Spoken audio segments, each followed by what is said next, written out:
Good afternoon, Pewter Report readers, viewers, and listeners, and welcome to a special Sunday edition of the Pewter Report podcast presented by Walk-ons. Walk-ons has 3 locations in the Tampa Bay area in Wesley Chapel, Midtown Tampa, and Lakeland. Right now, it's a great time to head over to Walk-ons. You got the winter games going on right now, about halfway through. The Daytona 500 is in a couple of hours. You got the NBA, NHL.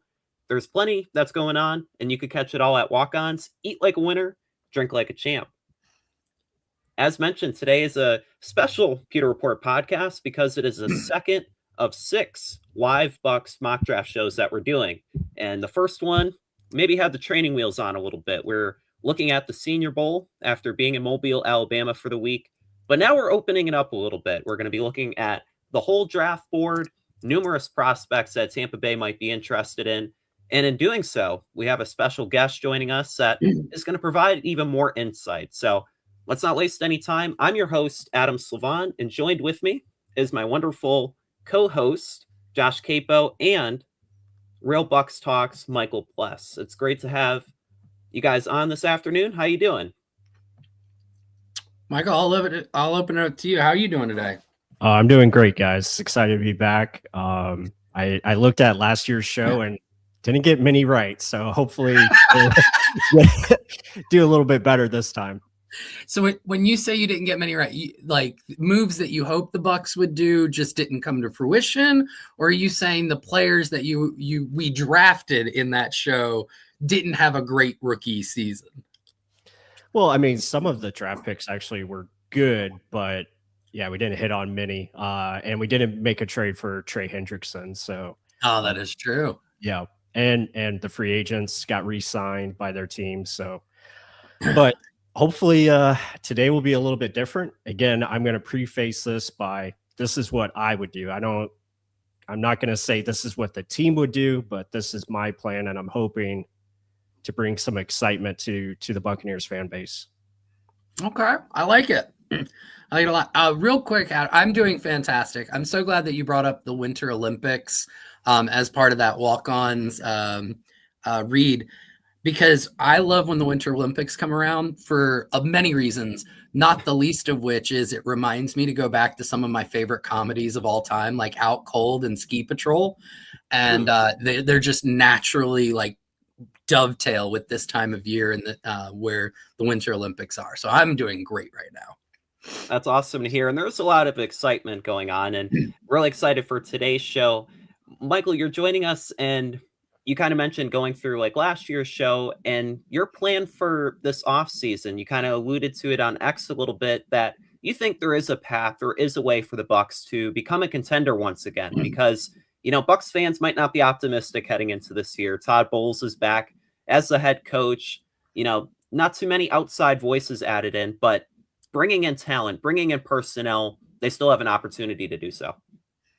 Yeah, for sure. I mean, it's going to have to be creative. You're going to have to, I think, explore different avenues. And my biggest thing when I look at this team, they're going to have to change some of their previous ways of doing things as far as just attacking through the draft. I think we have to explore other avenues, and that includes free agency and potential trades. And in this show, I'm going to try to present all 3 avenues and where I expect or hoping that the team will pursue.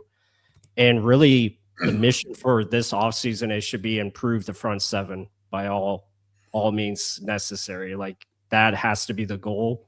I think you have to find a way to make this team a more balanced overall roster.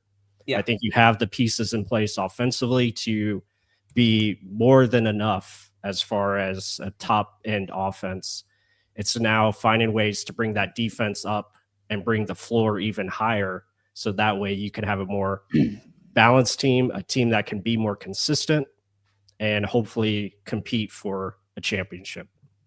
And I'm really glad that you brought up the front 7. And Josh, I want to get your thoughts on this as well, because everybody looks at it and it's like, yes, the Bucs need outside linebackers. They need inside linebackers, adding one through the free agent market and or the draft. And what kind of gets forgotten is the defensive line a little bit. And I wrote a story this morning on pewterreport.com. It's like the defensive line's at a tipping point too, because you have Vita Vea. He just turned 31. Kalijah Cansey, for as good as he is, he gets injured a lot. And Elijah Roberts, how much can they rely on him in his second season? So the defensive line has to be addressed. Outside linebacker, inside linebacker. There's a lot of needs there.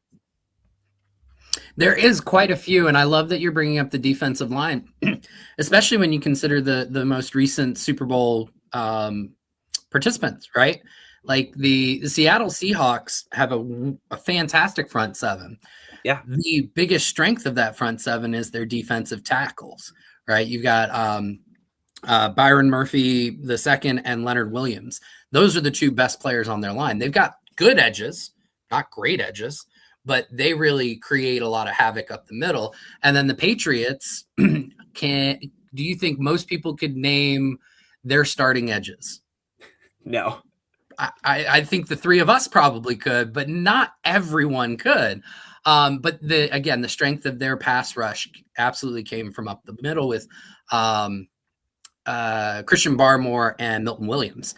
So I love that you're highlighting that, Adam, because it goes a little underrated. Everybody's talking about the edges and the linebackers, and justifiably so, but it really is, how do you build up the front seven overall? I think that's a really great a point there. The other thing that Pless you brought up that I really enjoyed was being creative, right? So I think there's a natural tendency to say, well, we've got to get better at these positions. So who are the best players available? You run out of money very quickly if you take that approach. So if you think about three of the best linebacker external free agent signings in the NFL over the last 2 years were Zach Bond for close to league minimum for the Eagles, right? And he was signed originally to be like a depth edge piece. And Vic Fangio went, oh, actually, he's one of the best linebackers in the league. Watch this. Divine Diablo was signed for $7 million a year by the Falcons and had an absolutely fantastic 2025. And Robert Spillane by the Patriots, again, just in the Super Bowl. He has some faults. Like Spillane does not move well in space and coverage, but the things he does as a linebacker really well helped bring that defense forward. And he was a mid-market deal. So it's about finding the best value, the best complements, the best fits for the system. And yes, if there's one guy that you say he's more of a top of the market guy and he can be, we use the term all the time, the force multiplier. Yeah. Okay. But then how do you build that out? It's not find the best edge, find the best defensive tackle, find the best linebacker. The Bucs just don't have that money. And everybody's going to talk about they have the cap space, right? They can restructure all these deals and create the cap space. But I think Scott Reynolds laid it out very well on his Fab Five on Friday. Plus, I know you said it kind of brought you, it made you feel bad. It made you sad, right? That the cash position that the Bucs are in, they've got a finite budget. It's a workable budget, but it's not an unlimited budget. Right. Yeah, couldn't agree more. I mean, I think you have to look at, like you said, just different avenues, things that you haven't explored in the past. And I think those things have to come to fruition this offseason. It can't just be the draft. We can't just go in and say, Cassius Howell is going to fix everything. That's not going to be enough. Like, you have to, I think, find a way to get 6 players in the front seven. That's 2 defensive linemen. That's 2 edges. That's 2 inside linebackers. You got to find a way to bring in a new group to elevate this front seven, to elevate the secondary, because I think you do have the secondary pieces in place. You could potentially, add a more free safety type to allow Tyke Smith maybe go back to nickel, to allow Antoine Winfield to be a little bit more, variant and more diverse. Closer to the ball. Yeah. So I'm intrigued by what the possibilities are and who they're going to go target. So I hope I can bring some good names to the table today. And we are going to be getting to the live Bucs mock draft via PFF in a little bit here. But Michael, let's say the Bucs have, as Josh Queipo's pointed out, about $50 million in cash to kind of work with this offseason. There are some big needs and critical free agents, like Mike Evans, K-Dot, and what happens to them how would you first go about maybe the re-signings for the Bucs, and then we could kind of dive into a little bit some of the free agents out there. Okay. Yeah. I mean, this is going to break my heart a little bit, but I am going to re-sign Mike Evans. I'll get him back at 1 year for 18 million. I think Josh laid that out as far as his number. Cade Otton, I'm gonna let go. I hate to say it. I'm his number one fan, probably the biggest supporter of his fan club. Me and Josh have. Yeah, you guys lead it. Yeah. Hey guys, it was great talking with you. I'll see you later. Yeah, I'm gonna let Cade walk. If they could find a way to get him back closer to 10 million per year, which maybe they can, I would be open to it. But I think his cap number is just going to be a little bit too much for me as far as what the moves I have planned. So I'm going to let him walk, and I think we can find a tight end on day 3 to provide similar services. Maybe not as good, but close enough. So that's pretty much it. That's all I have bringing back is Mike Evans. Everyone else, thank you for your time. Even like Sean Tucker, Christian Izzy, and like some of the depth guys, are you just going to let them go? Logan Hall? Well, Logan Hall's gone. Sean Tucker. You have Keeping it found the blunt. biggest Logan Hall hater Yeah. this side of the Mississippi. Sean Tucker, I would love to bring back. It depends. What do you suggest his number is going to be, Josh? Like, are we thinking at 3.5? No. No, So our what they can do is with a restricted free agent like Tucker is they'll bring him back for less than that number. Okay. They might slap the right of first refusal tag on him just to basically say any deal that he negotiates with another team, they have the right to refuse it. But nobody's really going to put out $3 million for Tucker based on his limited sample size. And I doubt they would get he would get a lot of offers from other teams at that point. So no, I mean for him it would maybe be $2 million at the tops. Okay. Yeah, I'd be okay with that. I would bring Tucker back. Izzy, and if you can get similar price point, I would probably bring him back as well, just for good depth. But yeah, that's pretty much it for me as far as our own guys. And then in free agency, I want to definitely explore the interior defensive line position. So the big signing for me is going to be Sheldon Rankins from the Houston Texans. I put him at 1 year, $9 million. Is that right? Is that a good number, Josh, as far as Rankins goes? It might be a little overpay, but yeah, I mean, he had a good year. I can't remember where I had him off the top of my head. Going through 250 players, I just can't keep them all sorted. But yeah, he had a decent year, so he'll come with. And again, with interior rush being, I think, a priority across the league, right. I think what you're going to see is that he can probably get a decent deal there. So yeah, we can stick with 1 for 9 if that's your offer. I think that's solid, and we can kind of go from there. Yeah, so I have them going after him, and then I'm also going to add another interior defensive lineman, Sebastian Joseph Day from the Titans. For 1 year, I had him around 3.5 million, just to add more depth. And now you have a capable starter in Rankins to go alongside Vita Vea and Kalijah Cansey, and then Sebastian Joseph Day to upgrade over what you had in Greg Gaines and Logan Hall. So I'm going to add those two. And then at linebacker, I'm going to go the cheaper route, and I'm going to get a guy that I think the Bucs have maybe had interest in, Quincy Williams for 4.5, and target him. And then trying to think what else. I think that was pretty much it for defense. And then maybe Elijah Wilkerson for offensive line depth. He played with the Falcons, has some history with Zach Robinson. I had him at 1.5. That might be a little low for him, but yeah, he got a lot of snaps last year. So, and it's not a great offensive line class. So you could see a team do a little bit of an overpay for him as kind of a swing starter. So funny enough, I think you were, I was, as you were talking, I was going back and checking where I was at, where you had Joseph Day and Rankins. Like your total for the two is almost identical to where I had him, but you were a little high on Rankins and a little low on Joseph Day. But the net, I think you were within the ballpark. So, All right, pretty good there. All right, no edge signings for you, free agent edge signings? No, I'm gonna save that for the draft. I have a plan in place where we could go big game hunting. Okay. Ooh, okay. I want to add one signing though. Okay. Just because I put it out on social media, I think yesterday.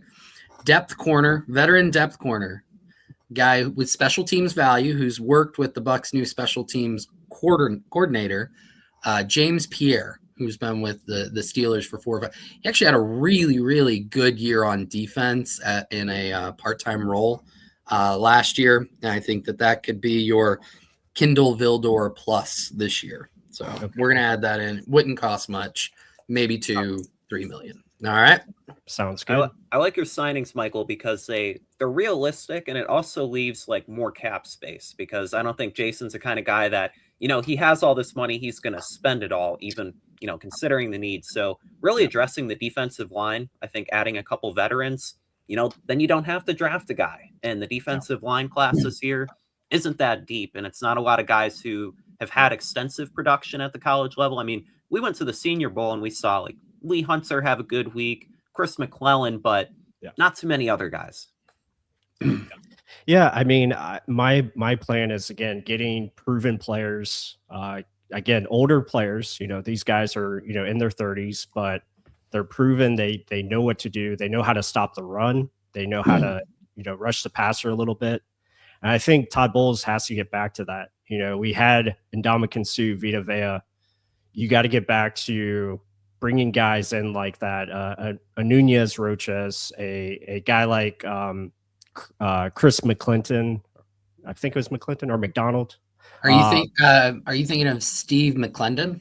Yeah. Yeah, Steve McClendon. But who was the other guy that we brought over? I think it was Clint McDonald. Was that his name? The guy from Seattle that we had on. Yeah, I think so. Yeah. Okay.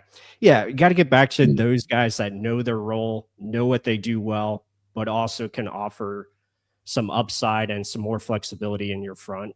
And then Quincy Williams, I think, is another one that has potential upside. He did have a down year with the Jets last year, but has shown capability to when he's healthy, and he has been healthy for most of his career. I think the biggest thing is like he's got the speed, he's got the athleticism, and he can blitz. That's the perfect fit for what Bowles wants. Yeah, and it leaves the door open to really, approach the NFL draft in a variety of ways. We do have a comment here I want to get to from Sean Ray 9899. Good morning. Can we please add some variety to the mock today? Have loved the mock so far, but let's mix it up a bit. Go Bucs. I like that comment, and I appreciate it, Sean Ray there, because, and I think he said something a little later on that, nobody thought that the Bucs would get Emeka Egbuka last year, right? That was a swerve that nobody saw coming. So in honor of that, Sean Ray, I think it would be incumbent upon us as we get to these picks. Yes, we think that the defense needs the most amount of work, but plus you had also mentioned that letting Cade Otton walk. Yeah. I think it's important to say here, if you're not getting a tight end in the first round, you're not getting a starter. Like it just doesn't, at least not an inline guy, right? You can find some F guys. Harold Fannin, obviously, last year had a pretty solid year, but he's not an inline tight end. He can't do a lot of those things, be out there in 11 personnel. That kind of guy is taking away snaps from your slot receivers. Plus, you also didn't address it in free agency. So I think that it's important that we keep those things in mind and say, is there a player who's maybe far and away better than the positions of need when we get to each of these picks, and see, do you bring in somebody that way and maybe not get a position of need, but just get a really good player? I think that's a really good comment there. Yeah. And got one more super chat before we get into the mock draft from Kings Are Awful. Thank you so much. Draft doesn't matter because the terrible outside linebacker and middle linebacker coaches are here. We have a Nepo hire and a defensive coordinator who refuses to hear any outside voices. Michael, I'll start with you. Your thoughts on this? I mean, I think the coaches can only do so much. I think they have good coaches at outside linebacker and middle linebacker. It's about the players. And I'm going to continue to reinforce that it's hard to, I won't say the exact word, but it's hard to make chicken stuff out of chicken salad. So, or into chicken salad. So yeah, I mean, you got to get better players up front that can actually change what you do defensively, but also bring you back to maybe a little bit more simpler style of defense, a little bit more forward down and go. And I might have a move in place that could get us there. All right. My thing, I guess then we just don't do the draft. Episode's over. Yeah. And to the point here, the super chat with like the outside linebacker, middle linebacker last year, there was some talent deficiency there. And it's not like an excuse you want to make, but when you have like Anthony Walker, Deion Jones, Chris Braswell, they're getting meaningful snaps. Like the defense dealt with some injuries. And while Hassan Reddick, didn't perform up to the standards, it's not all on the coaches here. And I think like Larry Foote, I think he's a pretty solid coach. And then Mike Caldwell, he's had a lot of experience coaching up the inside linebackers. I wouldn't necessarily pinpoint it on those two guys because they were with the Bucs back in 2020 when they won the Super Bowl. But definitely the coaching needs to be better. The talent needs to be better. And both of those need to kind of mesh, right? Because you can't have one and not the other.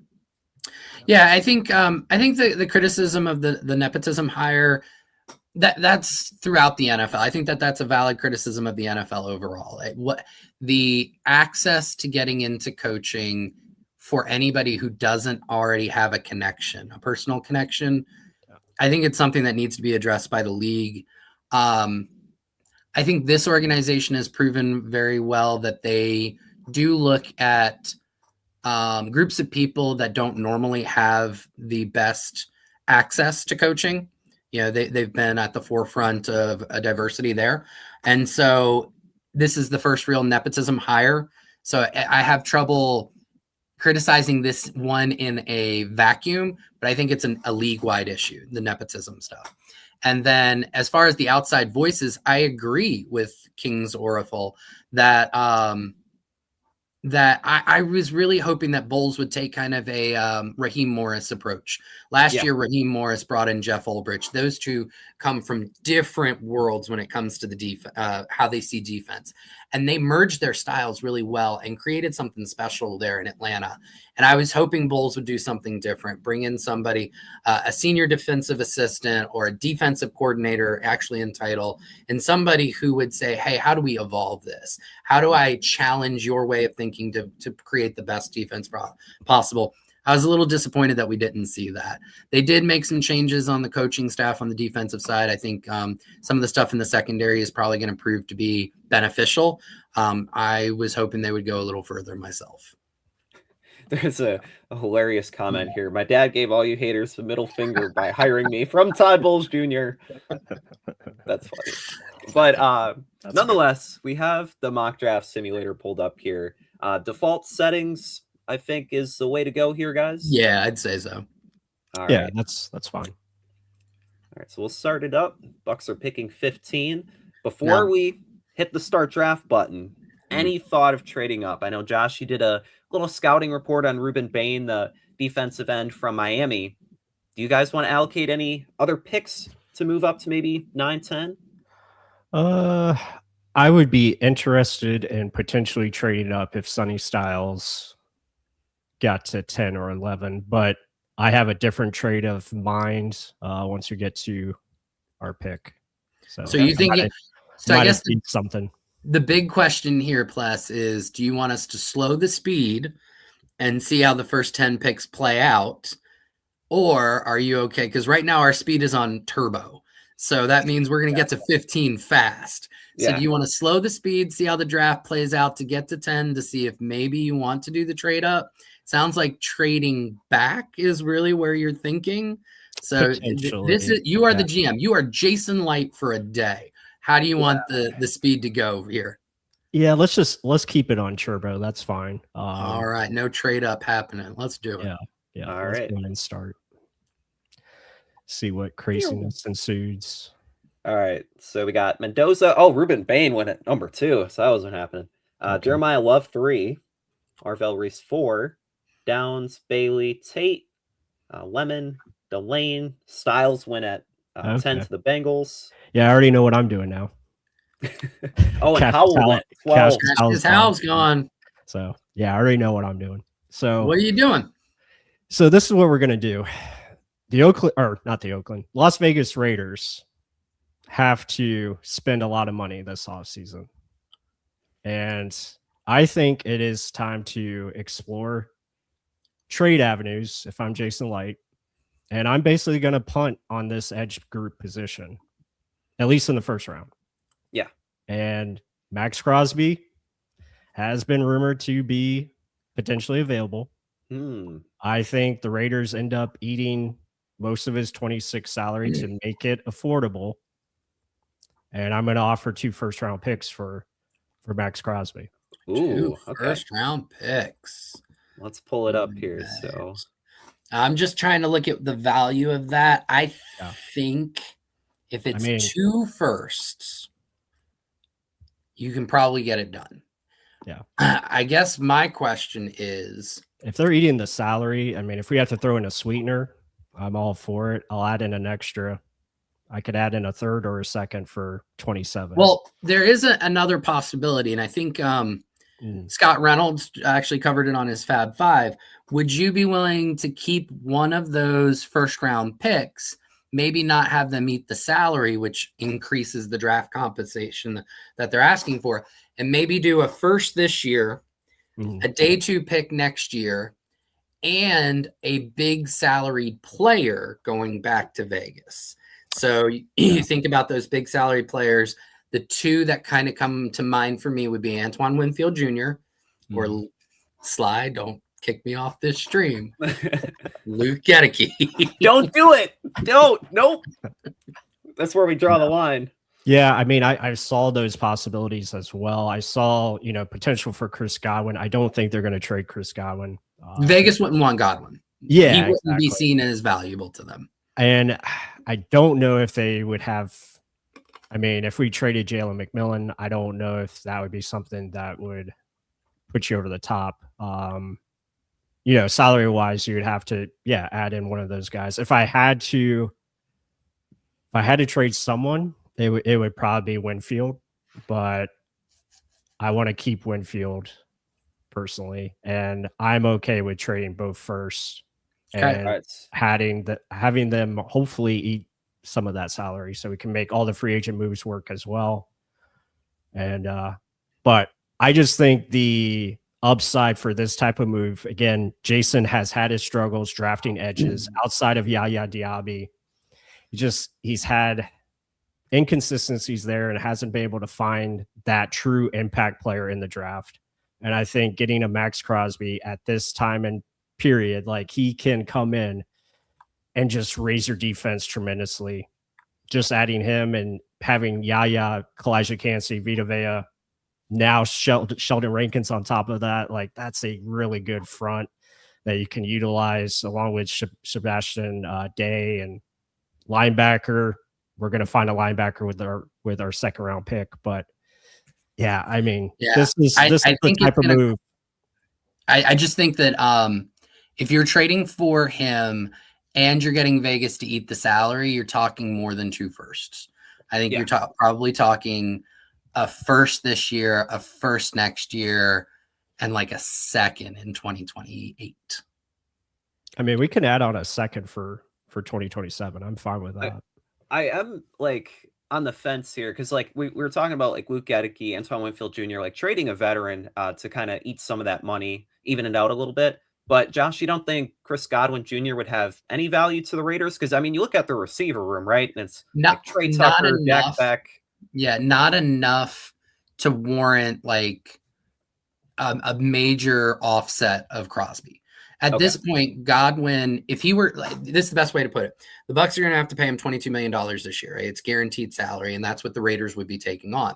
If Chris Godwin were a free agent this year, he would not get $22 million a year. So his contract is upside down, right? So you're looking at a guy approaching 30, the injury problems, right? So he tried to come back from the ankle injury in 2024. suffered a different leg injury, right? And then just didn't, have a great season. So you're now looking at an asset that's underwater. So Chris Godwin wouldn't net much of a return on his own. So he really wouldn't be much of a return. You also have to look at it from the Raiders, where they're at on the win curve, right? So they are multiple years away from being competitive. Yeah. Chris Godwin has 2 years left on his contract, is an older player, and he's expensive. How does that really help them turn into a winner in 2 to 3 years? It doesn't. So he's just not that type of asset. He might be worth more to a team that still sees themselves as a win now team. If Aaron Rodgers goes back to Pittsburgh, Chris Godwin may be the Steelers may find more value in Godwin because they're looking to win now. The Raiders aren't looking to win now. They're rebuilding. Yeah. Chris Godwin's not a rebuilding piece. I was just kind of thinking of it as like if they draft Mendoza number 1 overall, like you want a trusted veteran target, and like the Tom Brady connections there, like they know Chris Godwin would kind of be a leader within that locker room, probably be a captain, and I think that has value even if he might not be worth 22 million. They have a lot of cap room again to eat that. Part of trust is availability. Has Chris Godwin been available? Yeah, struggle a little bit with that. You can find trusty hands on in free agency for cheaper than that, and not as a part of a max return. Okay, so I think we've thought this through. So we have 2 first-round picks here. Like assuming that Las Vegas would eat a lot of Crosby's salary, do we want to put in a second round? Can you do 2028, or is it only 2026 and 2027? Only just the 2 years. All right, yeah. So yeah, I think those 3 picks for Max Crosby. Yeah. Okay. I will have to offer it. They're gonna say, "Oh, they accept it." Okay. I know what I'm doing. I know what I'm doing. They said they weren't likely. But I know. This is what you have to do to get Max Crosby. Yeah. All right. I just Max Crosby. Yeah, I just think that move puts you over the top. Again, it just makes your defense that much better as far as a floor perspective. He's already an elite run defender, knows how to get after the quarterback, and you got him for the next several years and he's still able to continue to build your defense the way you want to. So yeah, I think this is the type of move where Jason hasn't done this before, but I think now's the time to do something like this. It's definitely uncharted waters, and Real Bucs Talk is commenting here. Plus, no chance White is trading that many picks. More likely Logan Hall becomes a consistent football player than Light trading 2 first-round picks in a second. I choose not to believe that that's Mark. I choose to believe that you have a split personality. That's Mark. Me and Mark have gone back and forth on this, but I'm about finding difference-making type of talent, and this guy's a force multiplier, and he's also a leader. He's also, he's kind of a jerk on the field, and that's something people have been asking for. We got it. I mean, this guy plays whistle, to the whistle. He's like a Ryan Jensen for your defense, and I think this is the type of move you want to have. Yeah, I like this comment here from Scott. I just want to address it. Gedeke would make sense if you were moving Graham to right tackle potentially and getting JPJ back in a trade. I don't think the Bucs would ever look at Gedeke as a right tackle. I think they keep him at center, but I think Ben Chukwuma showed quite a bit last year that he could potentially be a good starting tackle in the league. Also, the Raiders would probably be unlikely to put JPJ in a trade because he's one of their few young, talented players that you would actually want to be a part of the future of their franchise. So again, you got to think, if the Raiders are including, the Raiders wouldn't include sweeteners. Max Crosby is the entire meal. He is the appetizer. He is, 2 to 3 drinks. He's the main course plus the dessert, everything, right? They're not going to add sweeteners. And it's paid for, if they're eating the cap, you're having a nice dinner. So what I really enjoy about this Pless is the other thing that we haven't really addressed is round 1 edge defenders. How often in the last few years have they been year 1 difference makers? Yeah. I think there's only a couple that really come to mind. Aiden Hutchinson, Will Anderson, right? Even Trayvon Walker needed a few years to develop, right? Who am I thinking of from Alabama a couple years ago that went to Minnesota? Dallas Turner. Yeah, Dallas Turner has yet to really fulfill the promise. Last year, we were all talking about edges, right? How many round one edges really were difference makers last year? The closest was a guy who's probably going to be playing in the Florida Penal League for the next 3 to 5 years, right? Like there's just not a lot. They haven't been impactful year one. And so for where the Bucs are in the win curve and trying to really address that edge position and that pass rush and that front seven with somebody who can bring an immediate impact, I like the idea of trading for Max Crosby. It hurts. It requires a lot of assets because he's that good. Yeah. But, the first round pick here at number 15, like we saw the players that were on the board there, like Kedrick Folk from Auburn, like Lee Hunter was in like the top 5 or 6 guys there. It's like, in this draft class especially, this is a kind of move that you make because you're parting with an asset that I think is a lot more valuable to the Raiders than to the Bucs, for the point that you mentioned, Josh, that, okay, let's say they draft a Folk or they draft Lee Hunter. How much of an impact are they going to make in the rookie year for a make or break season for Todd Bowles? Like Bowles wants to win, Jason Light wants to win. This is what they have to do.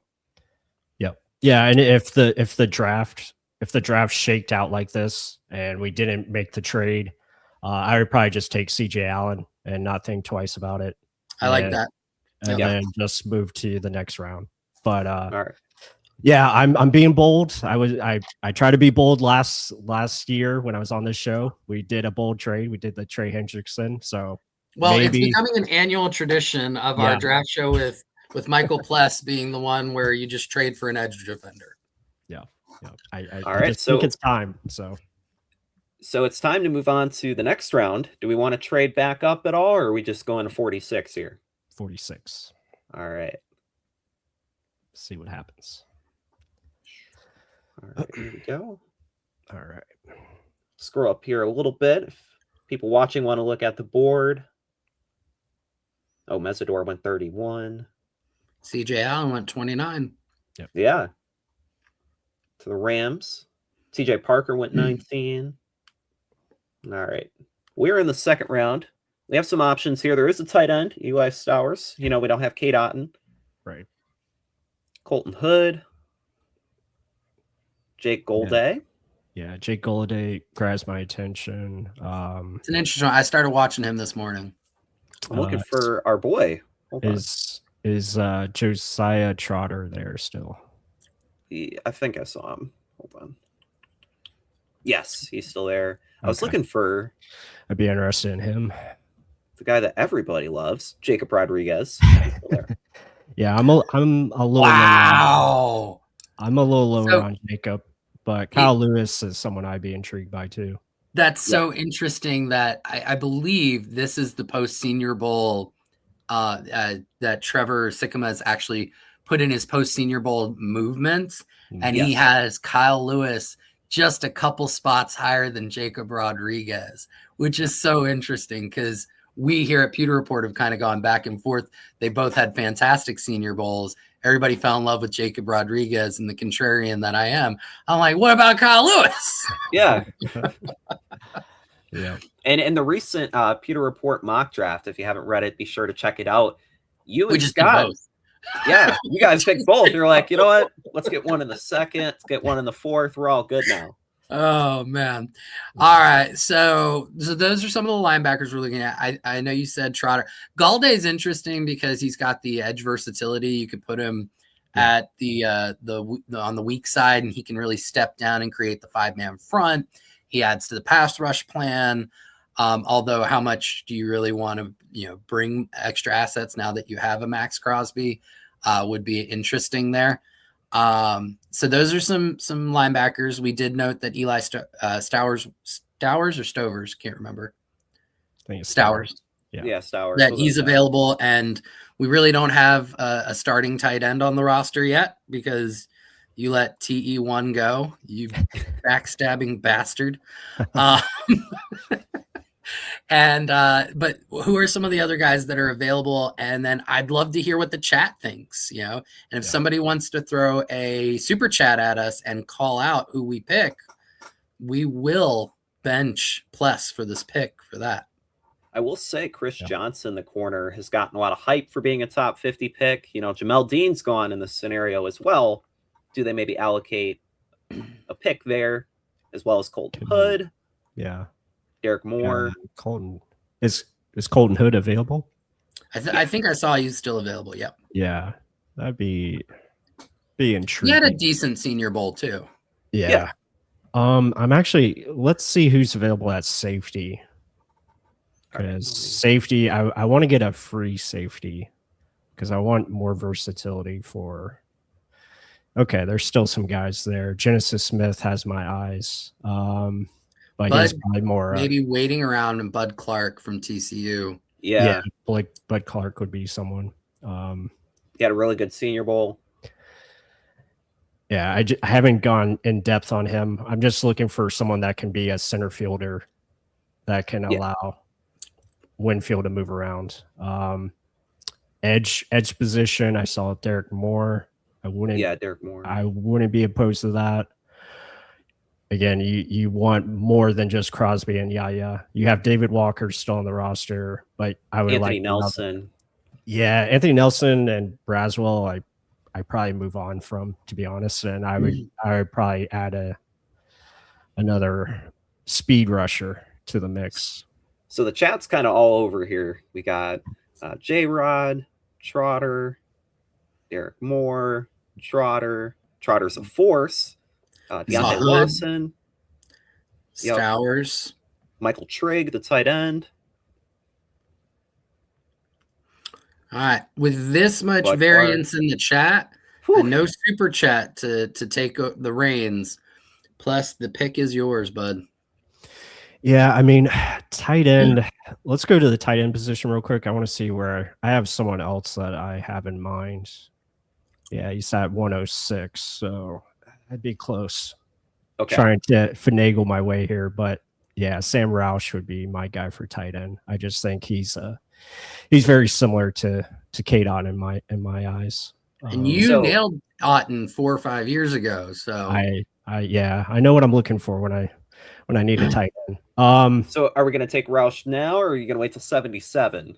Because he should be on the board. He might even be able to get him at 116. That's what I'm hoping for, but let's look at linebacker. I think I'm leaning towards Josiah Trotter just because of the upside and the downhill ability, the run defense. I know coverage is kind of his weakness, but I think there's signs where he can grow into that. He's one of the few linebackers in this draft that can actually stack and shed, get off a block, and will be a definite plus in the run game. For sure. And also his blitzing ability. I just like how he's I put a tweet out late last night how crazy he is as far as getting after the quarterback. He literally hurdled the running back to try to bring down the quarterback. So I would go with Trotter here. I think he's gonna be, when it's all said and done, a little bit higher ranked, and the value here I think is good. 20 years old. Yeah, so really young. A lot of growth potential there. Yep. I just think he's a perfect fit for what the Bucs want to do defensively. All right, let's lock it in. Josiah Trotter it is. We're going to go to pick 77. And again, I'm copying last year's mock. I did the same thing last year. I think second round we took Chris Paul Jr. So it's all according to plan. So the linebacker room right now, for those that are watching, it's Quincy Williams as a free agent addition. And then you add Josiah Trotter, and you still have Servassier Dennis there. And that doesn't, mean that we maybe draft another linebacker here later on. We could. Yeah. I think the depth has definitely improved. Gennings Dunker. Let's go. There's Lewis. There's still a lot of good names here. All right, so we're in the third round now, right? Yep. Okay. Well, I think Trinidad Chambliss is absolutely the pick here. You tell him all of that effort, all of those lawsuits, all of those injunctions. He's finally allowed to stay at Ole Miss. No, we're just going to draft you to the Bucs. Yeah. Yeah, I'm probably going to go defense again here. The guys so I'm edge, like you could yeah. probably use one more guy that could probably be like that 3 or 4, and like Nadeem Tucker. I think he could be an option maybe next round. I'm out on him, guys. You are? Okay. Yeah, I'm not a big fan. I find it concerning that he's only had this 1 year of production, and he couldn't cut it at I believe he's at Houston. It was Houston. Mm-hmm. Yeah, couldn't cut it there. It just like what happened? What made the sudden change to no production, and then all of a sudden you see him pop off. Yeah, 14 sacks. I'm just a little hesitant. Plus, he's 26 years old, so we already have one of those in David Walker. Yeah, Max Clare stands out, tight end. The chat is going to kill you if you don't look at the linebackers again. Linebackers again. They love Jacob Rodriguez. Scott Reynolds and the rest of us here at Pewter Report have absolutely told them that Jacob Rodriguez is a top 10 pick, top 10 player in this draft. I'm gonna have you don't take him in the 3rd round. Yeah, I'm gonna have to do. They will dox you. They're gonna get the pitchforks, man. I'm gonna have to do a film study on Jacob Rodriguez because, to be honest, I'm not very high on him. I mean, I did a full scouting report on him. There's lots to like, and obviously it's the playmaking is the big part of it. Right. However, there are some actual, some issues in his game. I think the biggest thing is I don't think he's that great at sifting and finding. I think he gets walled out of gaps very easily, and it creates holes where running backs can pick up 8, 9, 10 yards. So if the gaps are well defined and he doesn't have somebody climbing to him, he's awesome. But I don't think he's the greatest at stacking and shedding and getting off of blocks. And I think he can get walled out of gaps more easily than you would like. And I think that's what's keeping him as probably a late day 2 pick. Kyle Lewis also has some red flags, right? The size is a big part of it. Yeah. He came in at 227 at the Senior Bowl, and he's probably maxed out at that weight. And he's probably not playing at that weight in the NFL. He's probably going to play somewhere between 220 and 225. He is smaller, can't get off a block, right? Like I was talking with a buddy of mine. He's like, just get off one block, brother, and I will believe. But you can't find it, right? So for him, it's going to be all about, can he get to spots before blockers can get to him? But the coverage stuff is absolutely insane, especially the one-on-one stuff. We've documented it really well that, what he did in running back, linebacker, one-on-ones in coverage was special at the Senior Bowl, something I've never seen before. So pros and cons to both. And that's why they're sitting here on day 2, is because none of them are perfect prospects, and, they could not work out. I do like this comment here from Scott saying Quincy Williams, Dennis, and Trotter. It doesn't seem like much of an upgrade, but where I want to take this point is that I think the linebacker room as it stands could use like a coverage guy, like somebody like Kyle Lewis. And then you also have the familiarity. Well, it's not a big factor, but he played with Dennis at Pittsburgh. He's played with Calijah. And, the Bucs seem to like Pittsburgh defensive players. They get somebody, I think, that fits really what they're looking for here. Mm-hmm. I like that thought. I think that's a really great, Adam, in terms of how do we round out the skill sets in the room? And, I'm a Kyle Lewis guy, so I would totally be okay with Kyle Lewis here. Yeah, I'm okay with that. Let's look at edge real quick and defensive line just to see. And not much an edge. Defensive line. Yeah, we can wait. Okay. Let's go back to the all cornerback, tight ends. Yeah, I would just say let's go Kyle Lewis, because again, he's on the thumbnail. Let's make it a reality. Yeah, I like the thought there. All right, so we're gonna address the linebacker room again. I love the content creator brain there taking over. There's no clickbait. We drafted him. I think, and look who's number one right there. There you go. Perfect pick. Sam Roush at fourth round. No, he's giving zero, like no thought. He knew it. He manifested it. There it is. Yeah. I just think he's got a lot to his game. But just speaking more on Kyle Lewis real quick, I think he's that perfect type of overhang player that you can be versatile with, especially in coverage, do a lot of different things. So that's going to help out your defense. Yeah, I think Sam Roush here at fourth round, I think this is good value. Man, he's basically a K-Dot clone. He can do some things downfield receiving wise, pretty good blocker. I think it makes a lot of sense. All right, it does. And I just want to say we're about 50 minutes in here, and I really like that at the top of the show we were talking about emphasizing the front seven. Like, that's how you build a winning defense. You saw it in the Super Bowl with the Seahawks, how they, overwhelmed Drake May a little bit. And what have we done so far? We traded for Max Crosby. We got that alpha edge rusher. And then to support him, we got Josiah Trotter and Kyle Lewis a little bit. So you have a really good linebacker room. Well, not to mention the defensive line additions and free agency, right? Exactly. Quincy Williams at linebacker, Sebastian Joseph Day and Sheldon Rankins building out the depth on the inside of the defensive line too. So all of that pointing to that big strategy. Plus that you said the strategy's got to be improve the front seven top to bottom. And I think that that's certainly been the strategy here. Yep. And now we're going to, add a little competition to the tight end room. So Sam Roush is going to be the pick.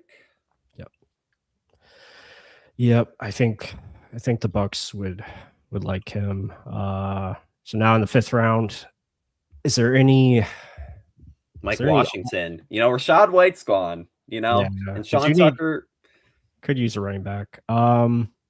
Is there any interior offensive line or safeties? Because that's probably my next. Yeah, we did miss out on Bud Clark. We did. Yeah, he went, I think, one pick before Roush. Yeah, I'm not too familiar with Stroman as far as potential free safety. I'm trying to think. Was the guy from Texas Tech could be a free safety option?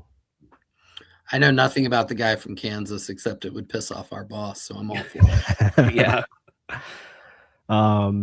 VJ Payne, I thought, had a good Senior Bowl. Is he more of a box safety though, or is he going to be someone that we could put backfield? Oh, he's 6'3". Holy cow. Yeah, decent, pretty much solid across the board. So those are the options there. Yeah, Pat Coogan definitely has my intrigue. I thought he was a really good center.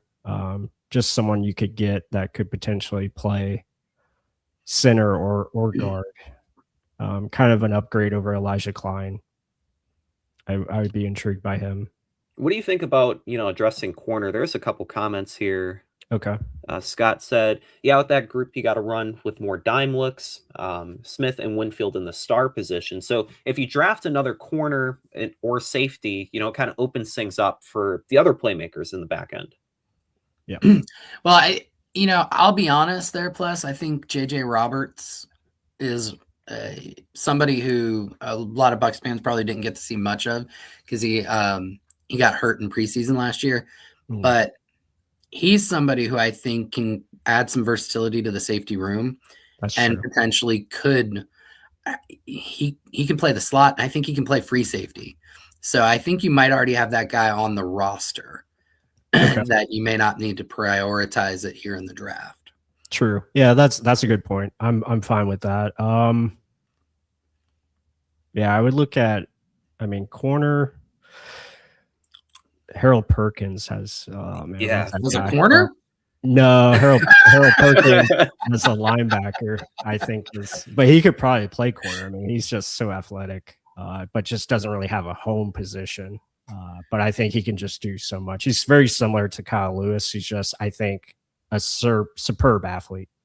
Yeah, you can't teach it. And after his freshman year at LSU, I know people were talking about him as the next best thing, a first-round pick. I believe he tore his ACL, and then the production hasn't been what it was. But you're banking on the upside here, and in the fifth round, there's a lot to like. Yeah, he could be maybe something. Let's let's make it quick here. Let's go back to cornerback, because I think there's a guy that I like there. Just to add, I don't know what you guys think of Devin Marshall. Haven't watched him at all. At North Carolina State. Yeah, I like his game. I think he could give you some inside, outside versatility. Yeah, sub 6 foot, but I mean, the advanced metrics are really nice here. Yeah. Okay. I'm either him or Pat Coogan. I would probably lean the center from Indiana, just because he's the better rated. Yeah. All right. Well, add to the trenches. You always need to add there. So. All right. Well, Coogan will be the pick. And we will be at pick 194. But before we get to it, I do want to mention again, our presenting sponsor for today's show is Walk-Ons. Eat like a winner, drink like a champ at one of their 3 Tampa area locations in Wesley Chapel, Lakeland, and Midtown Tampa. As I mentioned at the top of the show, there's a lot going on right now, guys. You have the Winter Olympics, has Josh in the spirit to watch some movies. You got the Daytona 500, rev your engines. It's going to be a great time this afternoon in Daytona. And then the NBA, NHL, there's a lot to watch, and you could do it over at Walk-Ons. All right, so we are at pick 194. The fun is nearing a conclusion. I saw Desmond Reed. He's a fun watch. Small running back, but we probably wouldn't take him. But he's just fun. He's super fast. Like that's 5'8". Yeah, it's very small. So probably get picked a lot lower, I'm assuming. Let's see. What else do we need? I mean, we got interior offensive line taken care of. We got linebackers. We could use maybe a corner. Yeah. Maybe edge rusher, if there's any edges still available. Okay, so let's narrow it down, those two.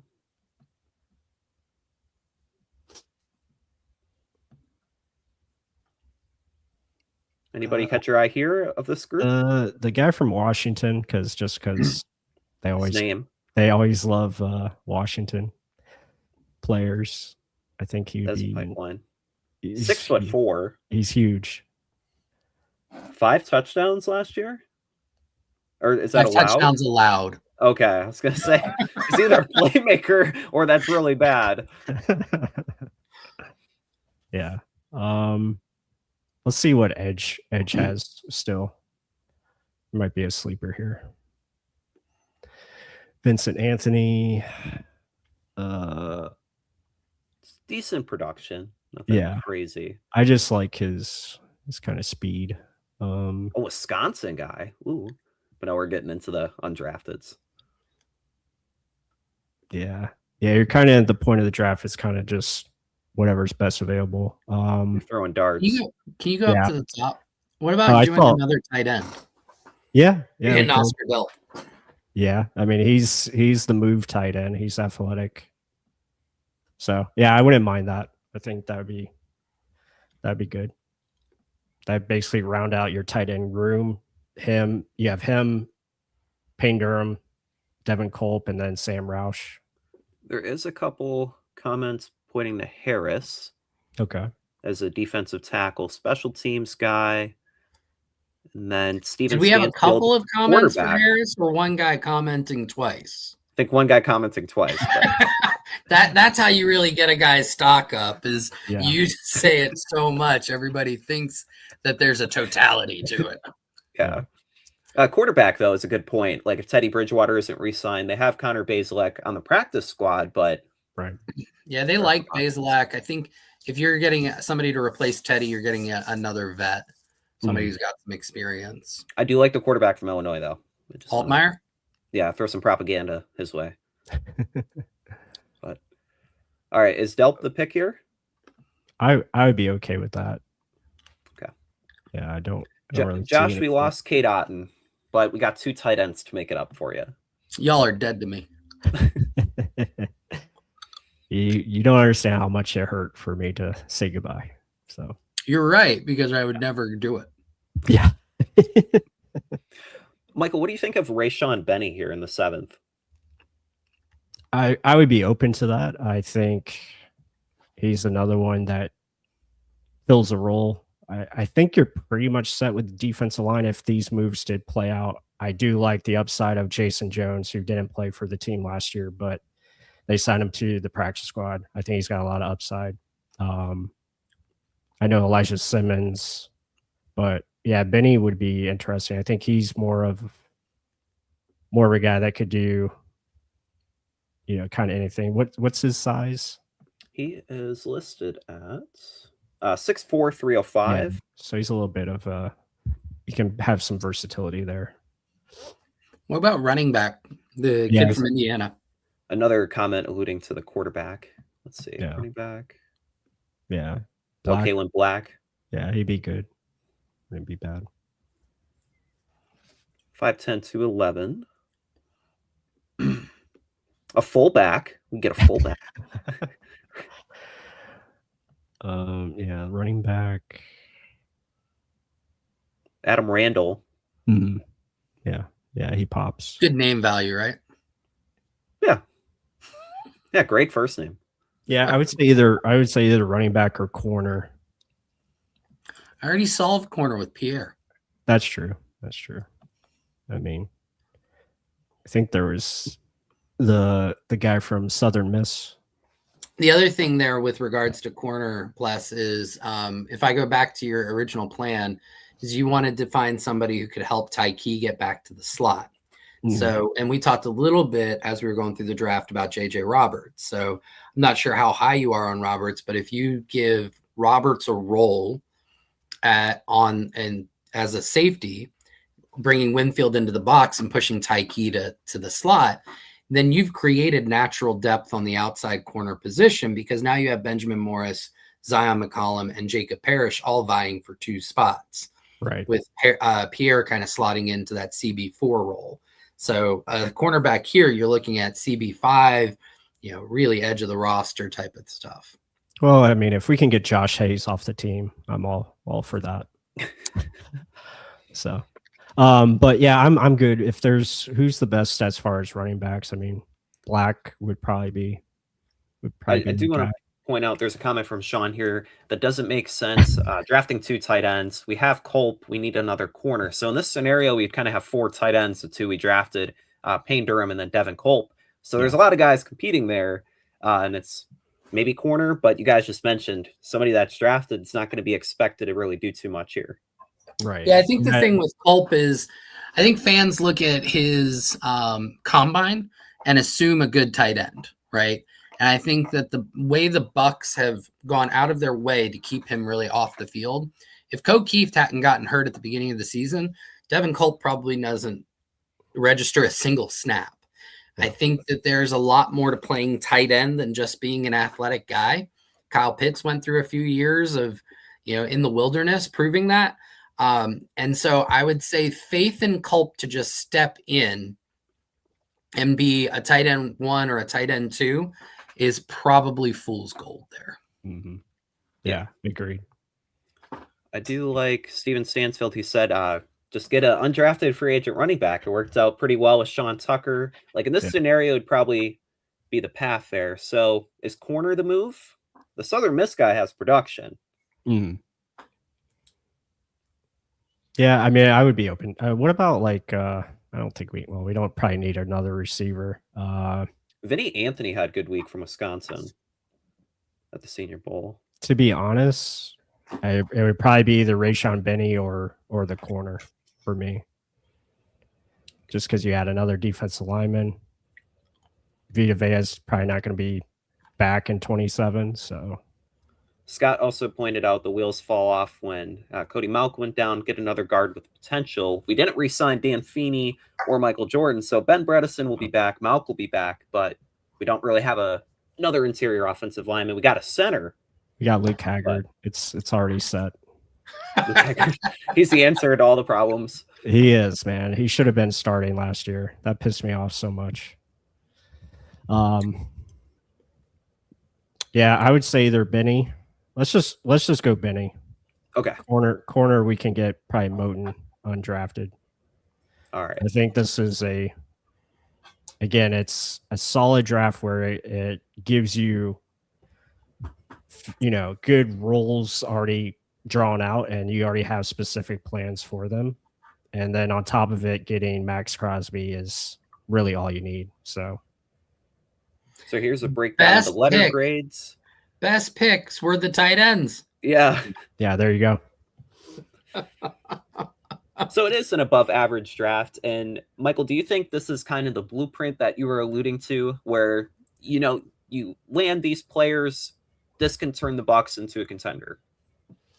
Well, I mean, it's more so of, getting Max Crosby. If you can get someone like that, I think that's a great start.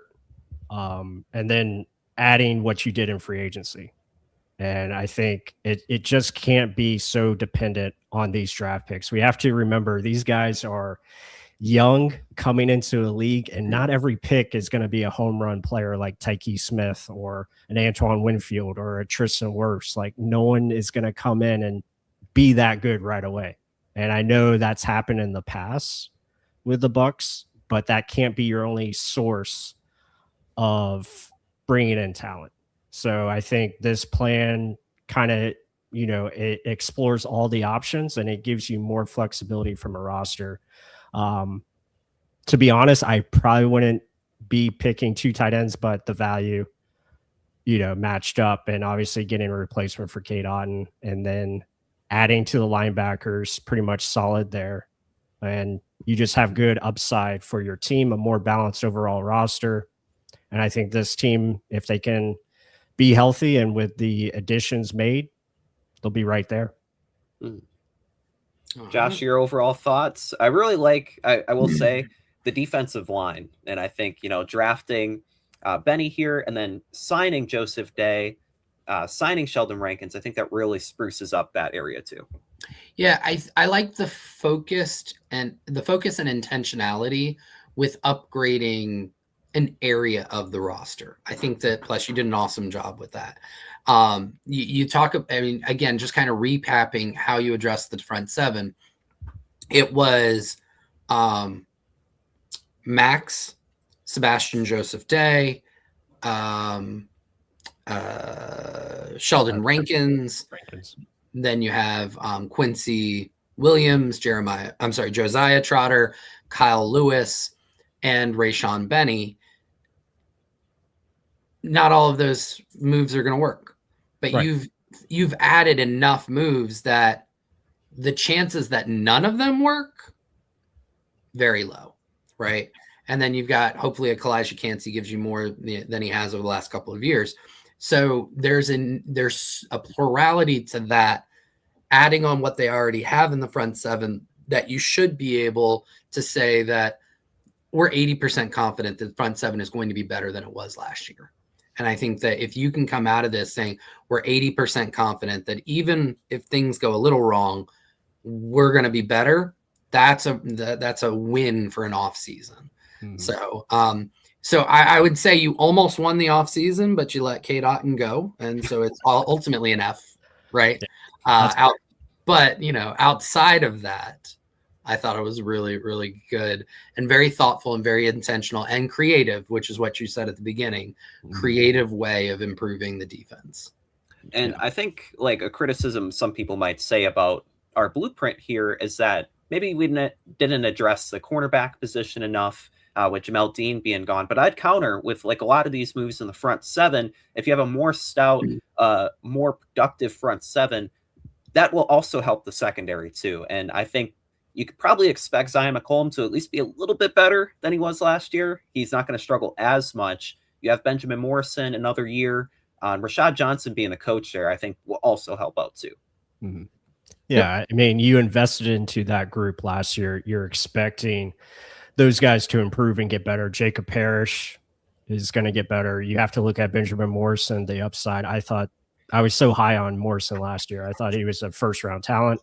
So you have upside, and you have more upside in your front seven now. You have guys like Quincy Williams who can easily bounce back and be a very good linebacker for you at a very reasonable cost where you're not overpaying for, a Devin Bush or Devin Lloyd or Nakobe Dean, and again, let me be clear on that. I would love Devin Bush. That would be my top target, but you also have to be creative, like I said, with the budgeting and making sure you're putting a complete roster in place. Yes. And so before we close out the show, give me 1 second here. Let me bring us back. There we go. Before we close out the show, Michael, I want you to, provide where Bucs fans might be able to find your content, because you do really great work. I enjoy your free agent previews and profiles, your film. Just kind of, plug your socials a little bit. Yeah, you can find me and Mark. Mark was chatting a little bit earlier about the Max Crosby. He's a little bit more harsher on Jason Light than myself, but yeah, you can find us at Real Bucs Talk on Twitter. You can find us on YouTube is our main source. We also have Substack that we're trying to grow. So a lot more free agent, analysis, and definitely plugging in some of the guys I talked about today and draft coverage. Like we have so much to get done in a short period of time, because it's crazy that the combine is here next week. So I will probably be locked away in a dark room doing a lot of video collection and trying to get great content out to you guys. And this was a great thoughtful exercise, and be sure to check out Michael's work at Real Bucs Talk. There's gonna be a lot of stuff going on from now until the combine, and then a little bit after. And then also in the meantime, you can check us out at pewterreport.com. You can follow us on X, Facebook, Instagram at Pewter Report. That's going to do it for this edition of the live Bucs mock draft. Really enjoyed having Josh on again, and our special guest of the afternoon, Michael Pless. I'm Adam Slivon. I hope you all have a great Sunday afternoon, and we'll see you next time on the Pewter Report podcast. Out.